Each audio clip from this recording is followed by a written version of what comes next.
Good morning students. आज हम करने जा रहे हैं एलटी ग्रेड म्यूजिक के लिए क्लास 1। एलटी ग्रेड म्यूजिक के लिए सबसे पहले हम समझ लेते हैं कि इसका सिलेबस क्या है और ये किस तरह से एग्जाम देना होता है, कितने क्वेश्चंस इसमें होते हैं। तो एलटी ग्रेड की जो वैकेंसी निकलती है ये राजकीय विद्यालयों के लिए निकलती है और इसमें जो स्टैंडर्ड होता है वो 6 से 10 तक, यानी कि कक्षा 6 से कक्षा 10 तक के छात्र छात्राओं को हमें पढ़ाना होता है। इसका जो सिलेक्शन होता है केवल रिटन टेस्ट पर ही होता है, इसमें कोई इंटरव्यू नहीं होता। आप रिटन देंगे और उस पर ही आपका सिलेक्शन हो जाएगा।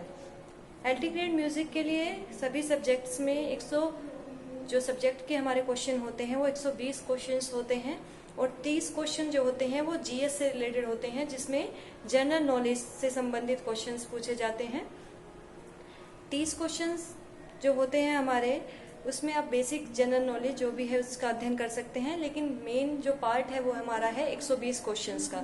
120 क्वेश्चंस आपके सब्जेक्ट्स के होते हैं, म्यूजिक के होंगे। अगर आप म्यूजिक से कर रहे हैं तो म्यूजिक के ही होंगे। तो 120 क्वेश्चंस में आपको अच्छे से तैयारी अगर आप करते हैं तो उसमें से अगर 110 क्वेश्चंस आपके या 100 क्वेश्चंस भी आपके ठीक हो गए और अगर जीएस में आपके 6-7 क्वेश्चन ही ठीक हुए तो भी उसमें कोई दिक्कत नहीं है। आपकी दोनों की जो मेरिट बन करके आपका सिलेक्शन निश्चित हो जाएगा।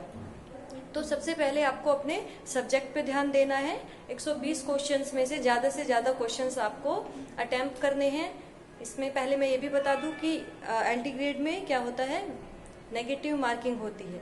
ठीक है, नेगेटिव मार्किंग इसमें यूज की जाती है। तो आपको वही क्वेश्चन अटेम्प्ट करना है जो आपको आता है। इसके लिए आपको जो भी पढ़ना है वो बिल्कुल विस्तृत अध्ययन उसका करना पड़ेगा, जिससे आप बिल्कुल श्योर हों कि इसका आंसर यह है।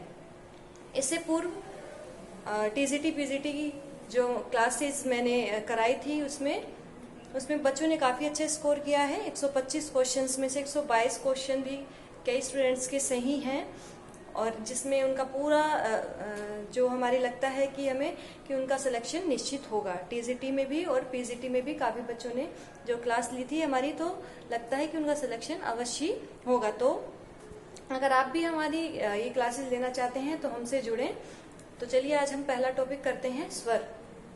स्वर क्या होता है, ये लगने में ऐसा लगता है कि हम ये चीजें शुरू से ही पढ़ते हुए आए हैं, लेकिन जो इस तरह से क्वेश्चंस बनते हैं उसमें हमें लगता है कि ये क्वेश्चंस कहाँ से आ गया। तो सिंपल सी एक डेफिनेशन मैंने कराई है। संगीत में नित्य काम आने वाले निश्चित अंतरों पर स्थित मुख्य 7 नादों को स्वर कहते हैं। जो स्वर की उत्पत्ति हुई होती है वो श्रुति से होती है। श्रुति हमारी कितनी होती है, 22 श्रुति होती हैं और उन 22 श्रुतियों पर ही इसमें लिखा हुआ है निश्चित अंतरों पर। 22 श्रुतियों में ही निश्चित अंतर एक नियुक्त कर दिए जाते हैं कि इस इतने अंतर पर दूसरा स्वर स्थापित होगा, फिर इतने अंतर पर तीसरा स्वर स्थापित होगा।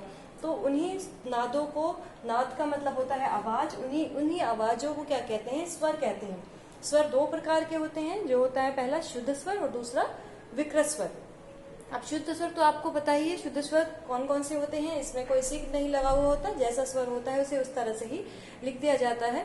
विकृत स्वर जो होते हैं, विकृत स्वर के भी 2 प्रकार होते हैं, कोमल और तीव्र। ठीक है, कोमल स्वर वो होते हैं जो शुद्ध स्वर से थोड़े नीचे गाए बजाए जाते हैं और तीव्र स्वर वो होते हैं जो शुद्ध स्वर से थोड़ा ऊपर गाए बजाए जाते हैं। इस तरह से हमारी जो क्लासेस हैं वो कंटिन्यू रहेंगी। अगर आप करना चाहते हैं क्लासेस तो हमसे जुड़ें और अपनी सफलता को निश्चित करें। धन्यवाद।